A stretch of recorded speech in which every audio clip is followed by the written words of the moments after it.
آپ کو شام کا وہ بچہ یاد ہوگا، والد اسے کمر پر باندھ کر سمندر میں تیر رہا تھا۔ وہ تیر تیر کر تھک گیا، ہمت ہار گیا اور سمندر میں ڈوب گیا۔ بچہ اس کی کمر سے نکلا، وہ بھی ڈوبا اور مر گیا۔ سمندر نے بعض ازاں بچے کی لاش ساحل پر پھینک دی۔ کسی فوٹوگرافر نے بچے کی لاش کی تصویر بنائی۔ یہ تصویر مغربی میڈیا میں شائع ہوئی اور مہذب دنیا میں کوہرام مچ گیا۔ عالمی ضمیر بیدار ہوا اور دنیا شام کے مہاجرین کے لیے اپنے دروازے کھولنے پر مجبور ہو گئی۔ یورپ، امریکہ، آسٹریلیا، جاپان اور عرب ملکوں نے 11 لاکھ شامی مہاجرین کو پناہ دی اور اس پناہ پر ان ملکوں کے اربوں روپے خرچ ہوئے۔ یہ ستمبر 2015 کا واقعہ تھا۔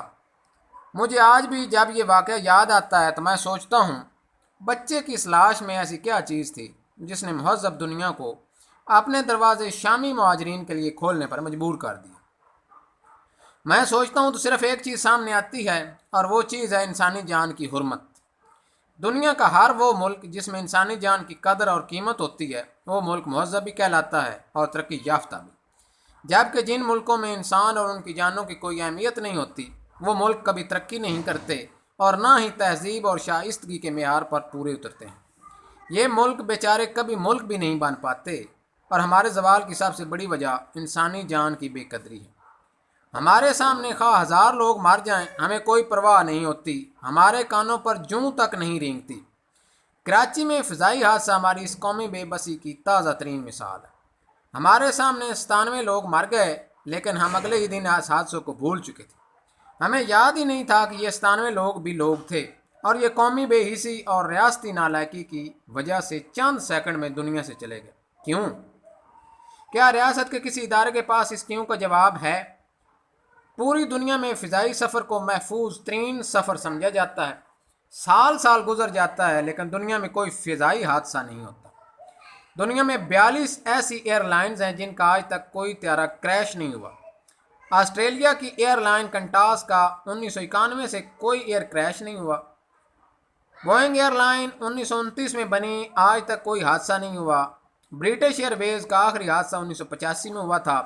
Virgin airline 1984، Ryan airline 1985، Emirates 1985، easyJet 1995، Etihad 2003 اور قطر ایئر ویز 1993 میں بنی اور آج تک ان کا کوئی فضائی حادثہ نہیں ہوا، جبکہ پاکستان میں 72 برسوں میں 83 فضائی حادثے ہو چکے ہیں۔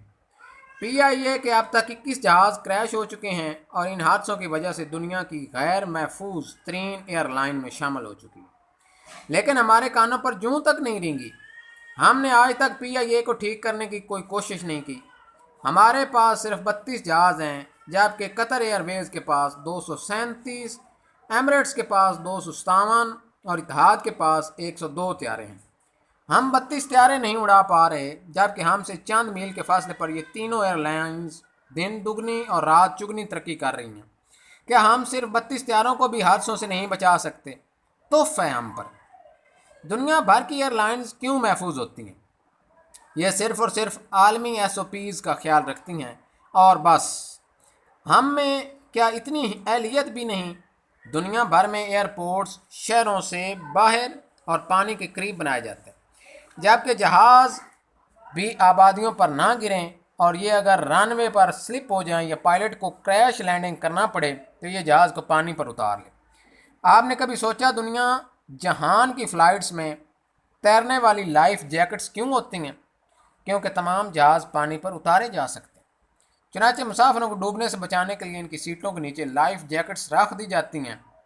دنیا کے 90% فضائی حادثے لینڈنگ اور ٹیک آف کے دوران ہوتے ہیں، چنانچہ پائلٹس کے پاس آپشن ہوتا ہے یہ جہاز کو پانی پر اتار لے۔ لیکن ہم نے پورے ملک میں کوئی ایئرپورٹ پانی کے قریب نہیں بنایا۔ ہمارا کراچی کا ایئرپورٹ بھی سمندر سے دور ہے، چنانچہ ہمارے جہاز جب بھی گرتے ہیں یہ تمام مسافروں کو ساتھ لے جاتے ہیں۔ ہم یہ فیصلہ کیوں نہیں کر لیتے آئندہ ہمارے تمام ایئرپورٹس پانی کے قریب بنائے جائیں گے؟ کیا ہمیں یہ فیصلہ کرنے کی اہلیت بھی نہیں؟ پوری دنیا میں فضائی حادثوں کی تحقیقات کے کمیشن اور ادارے ہیں، لیکن ہم نے آج تک کوئی ایسا ادارہ نہیں بنایا۔